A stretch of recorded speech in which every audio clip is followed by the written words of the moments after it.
It was a simple question, born of desperation and a father's love. Can you pretend to be my wife for 1 week? The words, uttered by the CEO of a vast empire, echoed in the quiet space between two lives about to intersect. A soft, healing rain drizzled down upon New York City, each droplet a tiny spark of fate igniting in the heart of a sprawling metropolis. Within the warm embrace of a little bakery, where the scent of cinnamon and vanilla danced in the air, 25-year-old Sienna Blake sought refuge from the tempestuous weather and the relentless demands of her freelance design career. Golden sunlight filtered through the window and illuminated a girl with golden curls, dressed in a frilly pink dress. She stood alone, her eyes brimming with unshed tears, a small lost soul searching for something, someone. Sienna knelt beside her, offering a gentle smile, a soothing presence in the midst of the child's fear. "Are you lost, honey?" she asked, her voice laced with warmth. The little girl, whose name was Anna, confessed that her daddy had left her, just like her mommy had. Sienna's heart ached at the innocent words, at the unspoken sorrow that weighed on such young shoulders. Soon, their laughter filled the bakery. 3 days later, Liam Cross, the man from the bakery, appeared at Sienna's doorstep, seeking her out. He confessed his daughter's birthday was fast approaching and Anna, who hadn't truly celebrated since her mother's passing, wanted only one thing, her mommy.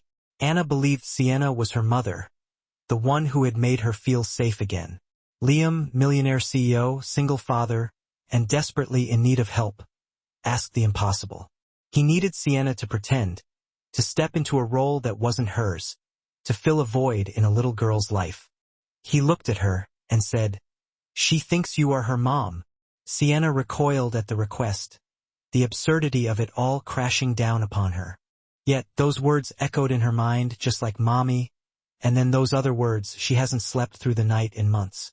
That day at the bakery, she slept the whole way home. Torn between reason and compassion, Sienna agreed. 1 week, she declared, and then they would be strangers once more. Little did she know, 1 week could irrevocably change everything. The Cross estate stood before her, a gleaming monument to wealth and power, yet radiating a distinct lack of warmth. The mansion appeared more like a luxury hotel. As the taxi pulled up to the estate, Sienna stepped out of the vehicle and was greeted by Anna, who rushed into her arms, calling her mommy. Sienna felt a surge of emotion and could only smile at the innocent child. Inside, Liam explained to his employees that Sienna had just returned from Europe. Sienna quickly learned that their carefully constructed performance would require constant vigilance, a delicate dance between reality and fiction. However, in the kitchen the two of them found themselves laughing together as they baked cookies. In that moment the lines seemed to blur. Even then, they did not know 1 week could irrevocably change everything. As the days passed, the lines between reality and fiction blurred, creating a tapestry of unexpected connections. Sienna discovered a depth within Liam that his carefully constructed facade concealed. He was gentle and attentive with Anna, always making sure that her nightlight was working perfectly every evening.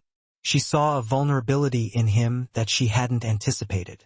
One evening, as she watched him carefully braiding Anna's hair, he told Sienna that it was the way her mom did it. It was the first time he spoke of his late wife aloud. Later that evening, after Anna had gone to bed, Sienna found Liam seated at the grand piano, his fingers dancing across the keys. The melody was hauntingly beautiful, filled with regret, longing, and bittersweet memory. He played with his eyes closed, completely unaware of her presence. As the music faded, Liam confessed that his wife had said that he was a completely different person when he played. "You haven't lost that softness, Liam," Sienna said before she could stop herself. "You see it?" he asked. "I do."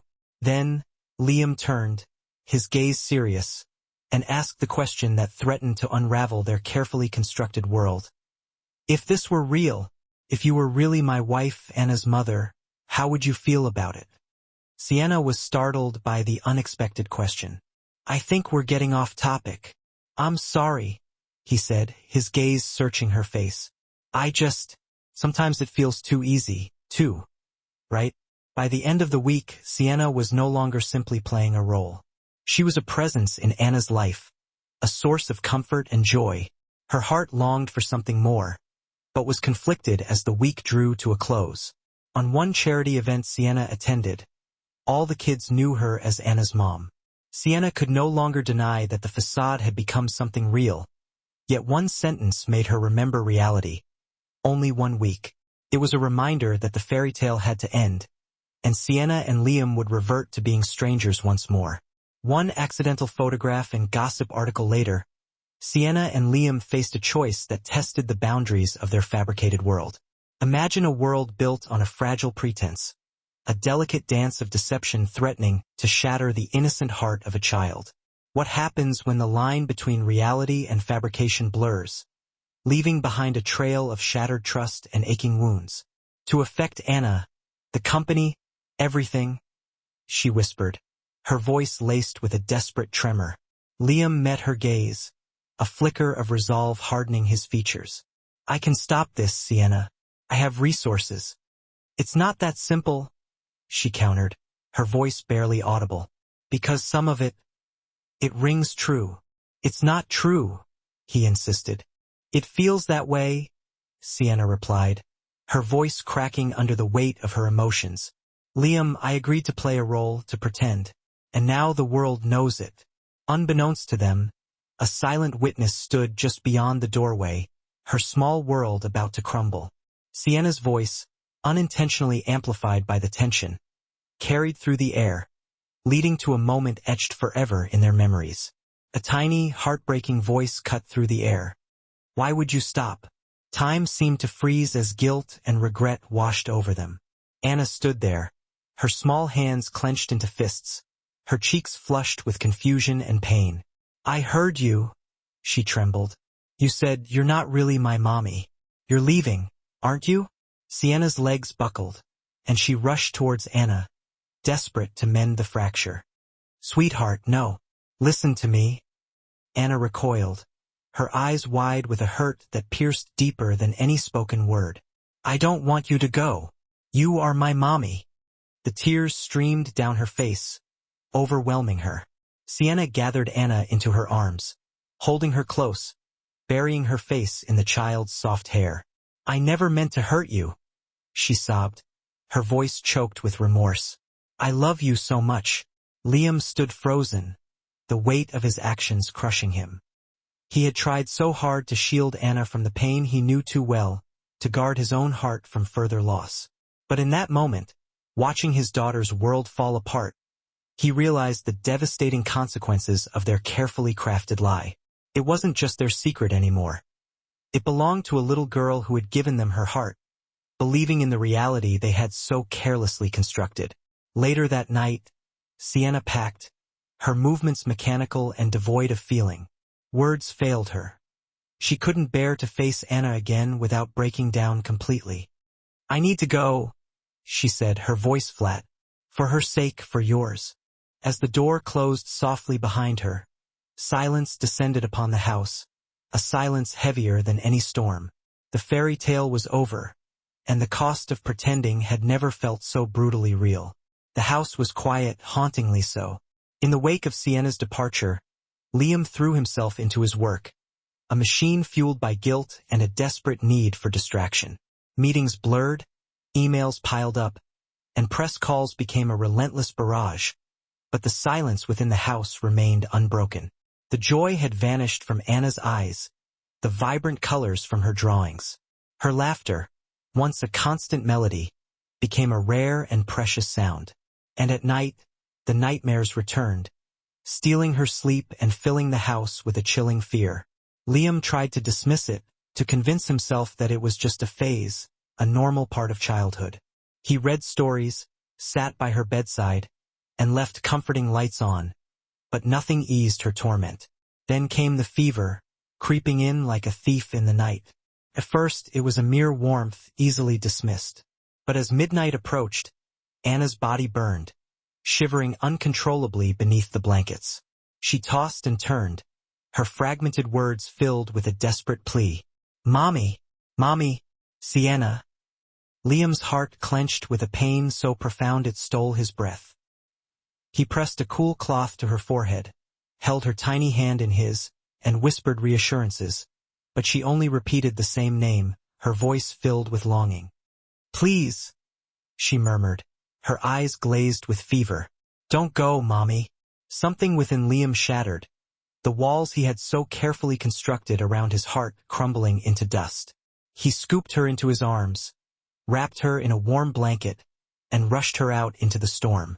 The city was a blur of rain-slicked streets and blinding headlights as he drove, his knuckles white as he gripped the steering wheel. He didn't head to the nearest hospital. He drove to Sienna. It was past 1 a.m.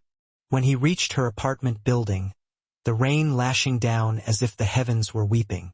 Liam stumbled out of the car, cradling Anna against his chest, the blanket soaked through. She whimpered softly, burying her face into his shoulder, her body trembling. He rang Sienna's buzzer, his anxiety escalating with each unanswered ring. A light flickered on upstairs, a shadow moved behind the curtains, then the sound of hurried footsteps. The door creaked open. Sienna stood there, her hair disheveled, wrapped in an oversized sweatshirt, her eyes widening in shock. Liam was drenched, holding Anna, her face flushed with fever. "Liam, I didn't know where else to go," he choked out, his voice raw with desperation. Sienna's face crumpled with concern. "Is she?" "She's burning up," he said, his voice tight. "And she keeps calling your name." Sienna reached for Anna without hesitation. "Let me take her." He hesitated for a fraction of a second, then gently placed Anna in her arms. The little girl instantly nestled against Sienna's chest, a soft sigh escaping her lips as if she had finally found her way home. Sienna led them inside, moving with a quiet urgency that belied her inner turmoil. She laid Anna on the couch, wrapped her in dry blankets, and fetched medicine and a thermometer, her movements practiced and reassuring. Liam stood in the doorway, dripping wet and silent, watching her every move. After checking Anna's temperature, Sienna turned to him, her face etched with worry. "She'll be okay," she said softly. "She just needs rest, and maybe some peace." Liam's voice cracked. "I'm trying. I just don't know how anymore." "I know," Sienna whispered, her eyes filled with compassion. A heavy silence hung in the air, broken only by the rain and Anna's shallow breathing. Then, Liam stepped forward, his gaze intense. "She hasn't slept properly since Rachel died," he said, his voice barely a whisper. 6 months, Sienna. 6 months of nightmares. And then you came and she slept peacefully." She laughed again. She looked at me, like I could be someone better, someone worthy of her love. His hands trembled. "She loves you," he said, his voice thick with emotion. "And I don't know what to do without you here." Sienna looked down, fighting back tears. "Liam." He knelt, right there on the cold floor of her apartment, soaked from the storm. Liam crossed the powerful CEO, the untouchable millionaire, on one knee, not to propose but to beg for something far more precious. He took her hand in his voice barely audible through the lump in his throat. "Please," he pleaded, his voice desperate. "Don't leave us again. I know we started this as a lie, but Anna, she sees the truth now. And so do I." Sienna's eyes overflowed, her free hand tenderly brushing Anna's hair. Liam held her hand tighter, his gaze pleading. "She needs you," he whispered, his voice breaking. "And so do I." In that moment, beyond business contracts and societal expectations, beyond guilt and fear, what truly mattered was family. The backyard was transformed, draped in soft lights and pastel-colored streamers. A table overflowing with treats and whimsical paper crowns stood center stage. Star-shaped balloons danced in the breeze, and children's laughter filled the air. It was Anna's birthday and Sienna was back. She stood near the patio doors, wearing the pink dress Anna had chosen, a sense of calm washing over her. "See," Anna cried, radiant in her birthday dress, running into Sienna's arms. Sienna caught her, twirling once as Anna giggled. "I missed you," Anna whispered. I missed you more, Sienna replied, her voice full of love. Liam watched, his eyes never leaving them. Dressed casually, a gentle smile gracing his face, he looked like a man who had finally found his way home. As the sun dipped lower, Liam gathered everyone near the cake. Anna standing between him and Sienna, beaming. Before we blow out the candles, Liam began, I want to thank you all for celebrating Anna. She is the bravest, kindest, most magical 5-year-old I know. Anna's face lit up. Liam glanced at Sienna, then back at the guests. There's something else, he continued, his voice lowering. This year has been different. We've experienced change, loss, and the unexpected. He paused. Earlier this year, I asked someone for a favor. I asked her to pretend to be part of something that wasn't real. Sienna looked up, surprised. But what none of us expected was how real it would become. Liam stepped off the platform and walked toward her. I told her it would only be 1 week. Just 1 week of pretending. But 1 week wasn't enough. Not for me. Not for Anna. He stopped in front of her, his gaze open. Because 1 week wasn't enough for Anna to stop calling you mommy. And it wasn't enough for me to stop calling you the love of my life. Sienna's breath caught. Then, Anna's voice rang out. She's really my mommy now. Laughter filled the air. Sienna looked at Anna, then back at Liam, her eyes shimmering. I was never pretending, she whispered, her voice thick with emotion. Liam reached for her hand, intertwining his fingers with hers. Neither was I. The candles were lit. Anna closed her eyes and made her wish, already having everything she could ever want. As the flames flickered out, Sienna leaned in and kissed Liam's cheek. And this time there was no pretense. It was real. 1 year had passed. The backyard was transformed again. Soft white petals floated down from an archway woven with lilies and baby's breath. Rows of elegant chairs lined the path, tied with delicate silk ribbons. Twinkling lights cast a warm glow over the intimate gathering. It was intimate, peaceful, and profoundly moving. It was exactly what Sienna had once dreamed of. She stood beside Liam, no longer pretending, no longer bound by a fabricated agreement. Anna, now 6, wore a tiny blush-colored dress, determined to be both the flower girl and the maid of honor. With a basket of petals and a beaming smile, she skipped down the aisle, giggling as the guests smiled. Sienna waited patiently, her hair swept into soft waves. Her dress was simple yet elegant, with a satin ribbon at the waist, hand-picked by Anna. Then, the unmistakable sound of a piano filled the air, not a recording, but Liam himself. He sat at a pristine white baby grand piano, playing the beautiful melody he had composed for her. It was the melody she had first heard on that quiet night when he had played Anna to sleep. Only now, it was fuller, richer, and more deeply resonant, filled with new notes, notes of hope, of healing, and of finally finding home.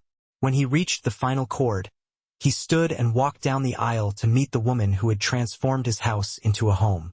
Their vows were heartfelt and concise.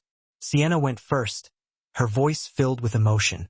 When we first met, we made a deal, a pretense. But somewhere between bedtime stories and birthday candles, we stopped acting. We became something real, something deeply meaningful. And standing here now, I know with absolute certainty that every twist of fate brought me to the only place I was ever meant to be. Right here, beside you. Liam's voice was quiet, yet filled with strength. You were never part of the plan, Sienna. And yet, you became the best thing I never saw coming. You didn't just love my daughter. You taught me how to love again, how to open my heart after years of being closed off. You transformed a house filled with silence into a home overflowing with laughter, warmth, and joy. From day one, you were real to us, and I swear to spend every single day proving that I am worthy of that incredible gift, the gift of your love. They turned to Anna, who stood between them, her eyes shining with joy. Liam knelt, taking her small hand in his. Daddy's never going to let anyone leave you again, Anna. Not even Mommy Sienna. Anna threw her arms around them, hugging them tightly. I have a real mommy now, she cried out, her voice filled with happiness. The guests applauded, wiping away tears, their hearts touched by the profound love that filled the air. As the officiant declared them husband and wife, they walked hand in hand down the aisle, united in their newfound family. The sun dipped gracefully, casting everything in a warm glow. Anna, her pink dress fluttering, skipped between them, her laughter echoing like music. No more pretending, just pure, unadulterated love. Thank you for joining us on this heartfelt journey of love, healing, and second chances. From a rainy day in a bakery to a breathtaking wedding, Sienna, Liam, and Anna have shown us the power of unexpected connection and the transformative force of love. If this story has touched your heart, please like, comment, and share it with someone who still believes in the magic of love. Subscribe and hit the bell to support more emotionally resonant tales. Until next time, love deeply, hope always, and never stop believing in the extraordinary power of second chances. Soul-stirring stories. Stories that heal. Stories that last.